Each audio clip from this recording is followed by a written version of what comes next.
नमस्कार दोस्तों, इस समय उपस्थित हूँ झारखंड और बाबा बंसीधर के स्थान पे। काफी दूर दूर से लोग आते हैं बाबा जी का दर्शन करने के लिए और ये बहुत ही सौभाग्य की बात है कि आज हमारे साथ में भोजपुरी सिंगर कृष्णा अजोरा जी भी यहाँ पर उपस्थित है।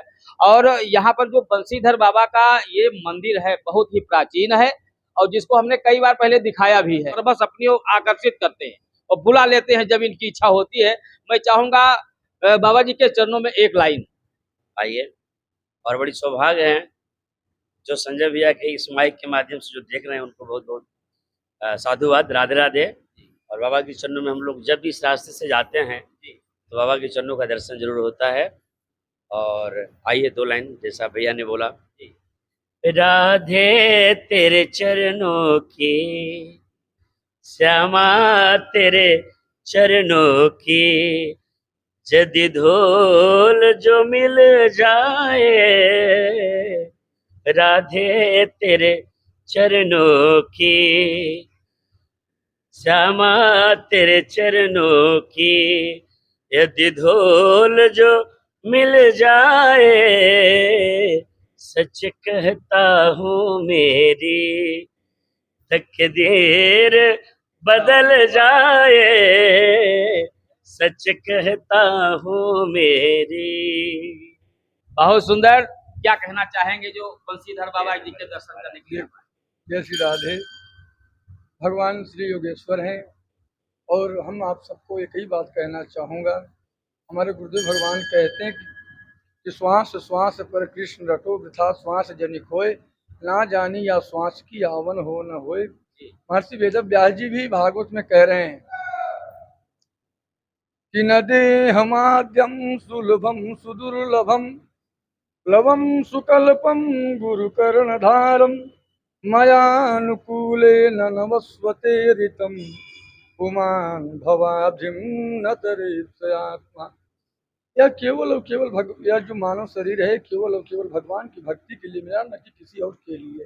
तो हम सभी को चाहिए कि हम मनुष्य का आखिरी जन्म होना चाहिए। हम तो भगवान के दरबार में खड़े हैं तो मनुष्य को चाहिए कि इसी श्लोक का ट्रांसलेट कर रहे हैं बाबा गोस्वामी तुलसीदास जी।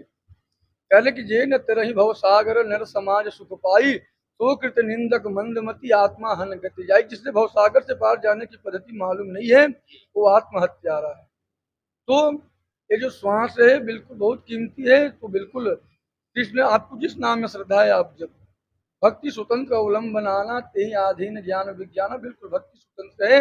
आप भक्ति से भगवान योगेश्वर को पाया जा सकता है, न कि किसी कर्म बल पुरुषार्थ के द्वारा तो बिल्कुल नहीं। साधन धाम मोक्ष कर द्वारा और पाए न जय सुरलोक समारा, यही मानव तन है।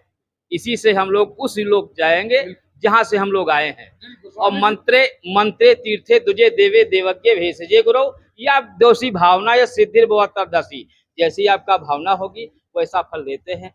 ये सब चीजें हैं। मानव शरीर आप अपना परिचय नहीं दिए।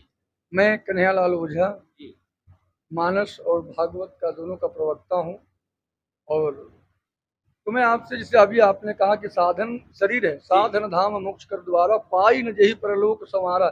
इसके ऊपर की जो पंक्ति है गोस्वामी जी कह रहे हैं कि बड़े भाग मानुष तन पावा, सुर दुर्लभ सदग्रंथ न गावा। यह जो मनुष्य जो शरीर है और गोस्वामी जी कहते हैं बड़े भाग, किसी में बड़े भाग नहीं लगाया। रामचरितमानस में बड़े भाग्यशाली कितने बार शब्द आए, बड़े भाग पाई सत्संग। अगर आप मनुष्य हैं, मनुष्य जन्म के साथ साथ में सत्संग मिल जाए तो बहुत बड़ी बात है। तो कहने का तात्पर्य है हमारा कि ये साधन है, बाकी कोई साधन नहीं है संसार में। मनुष्य जन्म के अलावा आप किसी भी योनि में रहो, भक्ति आप नहीं कर सकते। आप एक मनुष्य ही है। भगवान कह रहे हैं कि देखो, अंत में भी कह रहे हैं कि क्षिति जल पाव गगन समीरा पंच रचित अति अधम शरीर। अति लगाया गोस्वामी तुलसीदास जी ने, अति शब्द लगा दिया। लेकिन वो भी कह रहे हैं कि बड़े भाग मानुष तन पावा, सुर दुर्लभ सतग्रंथ न गावा। आप भाग्यशाली होने के साथ में आपने ग्रंथों को नहीं पढ़ा, अपने आप को नहीं जाना। देखो भैया, स्वस्थ रूपे शरीर, जो अपने आप के जो रूप में स्थित है उसी को स्वस्थ कहते हैं। उस मोटा पतला से मतलब नहीं, जो अपने आप को जान ले वही स्वस्थ है। जिसने अपने आप को नहीं जाना, इसलिए अब मैंने आपसे पहले कहा, गोस्वामी जी कह रहे हैं कि ये न तरहि भव सागर नर समाज सुख पाई, सोकृत निंदक मंदमती आत्मा हन गति जाई। जिसने भवसागर से पार जाने की पद्धति मालूम नहीं, वो आत्महत्यारा है।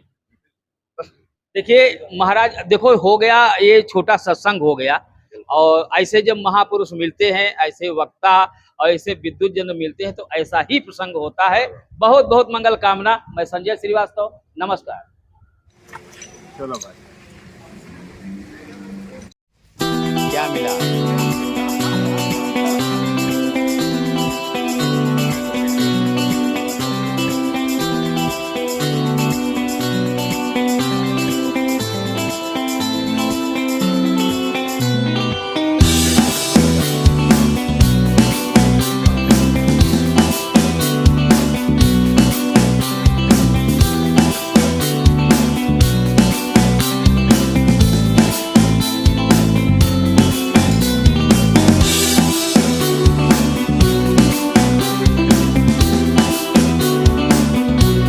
और इस समय उपस्थित हूँ भोलेनाथ के दरबार में, राजा पहाड़ी नगर उटारी में पड़ता है। बंसीधर बाबा के दर्शन करने के पश्चात हम लोग आए हैं राजा पहाड़ी, और काफ़ी अच्छा लगता है यहाँ पर।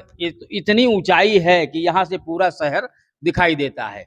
महाराज जी, इस मंदिर के बारे में कुछ जानकारी दें हमारे दर्शकों को। इस मंदिर का यही जो है प्राचीन कहानी है कि राजा पहाड़ी जो है पहले राजा लोग का आवागमन था जी इस पे, और यहाँ पे आकर के अपना जो है विश्राम उश्राम करते थे जी अपने हाथी घोड़ा से आने जाने वाले माल खजाना वगैरह देख रेख करते थे जी उसी राजा के साथ में कन्हई शाह गुरुजी आते थे, इस गांव के जमींदार थे जी उन्हीं को जो है जानकारी, यहाँ साधु महात्मा जो है तपस्या के भावना से जो है छोटा सा शिवलिंग रख करके पूजा पाठ कर रहे थे। जी उन्हीं को जाने समय जानकारी दिए कि आप इस गांव का जमींदार हैं, यहाँ इस मंदिर को जो है थोड़ा देख रेख जो है कीजिएगा, छोटा सा स्थान बनाए हैं। उनके जब जानकारी में उपलब्ध हुआ तो छोटा सा 4 गो पिलर दे करके छोटा सा धाम टाइप के बना दिए जी और साल में एक बार जो है धान रोपनी के समय जो है धान का बीज वगैरह सब चढ़ा करके तब अपने अपने घर में खेतों में रोपैया स्टार्ट करते थे सावन के महीना में। जी सावन का महीना को देखते हुए कुछ लोग जो है कांवर वगैरह जो है जल वगैरह चढ़ाने लगे, तो उसी दरमियान जो है छोटा सा मंदिर को जो है नया रूप भव्य रूप देने के लिए सब सहयोग से इसका मंदिर का विकास किया। 1988 से इस मंदिर का जो है नया कायाकल्प जो है चेंज हुआ, जो कि अपना गांव भर के कमेटी बना करके चंदा तहसील करके आज इतना बड़ा मंदिर को रूप में दिए। और नीचे की धरातल से ये 780 फीट की ऊंचाई पर जो है हमारे भोलेनाथ श्री नर्मदेश्वर महादेव जी विराजित है। श्रावण माह में 1 माह भव्य मेला चलता है और शिवरात्रि में जो है 15 दिन का मेला, उसमें हमारे तमाम शिव भक्त आते हैं, बाबा पे जलाभिषेक करते हैं और जलाभिषेक करने के बाद अपनी अपनी कामना को जो है भगवान से अपना रखते हैं, जो कि उनकी श्रद्धा से जो है भगवान पूरा करते हैं। जी देखिए, श्रद्धा और विश्वास का प्रतीक राजा पहाड़ी नगर उटारी। कभी भी अगर झारखंड में आते हैं तो गढ़वा डिस्ट्रिक्ट नगर उटारी से 3 किलोमीटर उत्तर साइड जी, और आप आवें और भोलेनाथ के दर्शन जरूर करें। बहुत बहुत मंगल कामना पंडित जी के लिए। मैं संजय श्रीवास्तव, नमस्कार। सभी दर्शकों को भगवान भोलेनाथ की कृपा दृष्टि आशीर्वाद जी।